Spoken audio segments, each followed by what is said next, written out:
ভিডিওর শুরুতে আপনাদেরকে যে ল্যাপটপটা দেখাবো, যাদের হচ্ছে ওয়ার্ক স্টেশনের ল্যাপটপ দরকার, 24 ঘন্টা চালাবেন, একদম খুব হার্ড ওয়ার্কিং ল্যাপটপ খুঁজছেন, তারা কিন্তু আমাদের কাছ থেকে এই ডিভাইসটা দেখতে পারেন।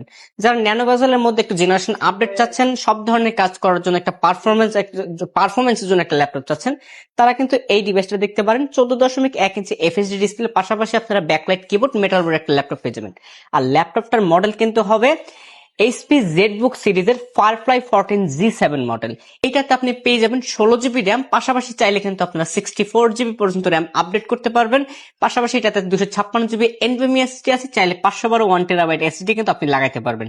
আর যারা সব ধরনের কাজ করার জন্য একটা ল্যাপটপ খুঁজছেন, ব্যাটারি ব্যাকআপ থেকে শুরু করে সবকিছু যারা একদম এক্সট্রিম লেভেলে চাচ্ছেন, তারা কিন্তু এই ডিভাইসটা দেখতে পারেন। আর প্রাইসটা কিন্তু খুবই রিজনেবল।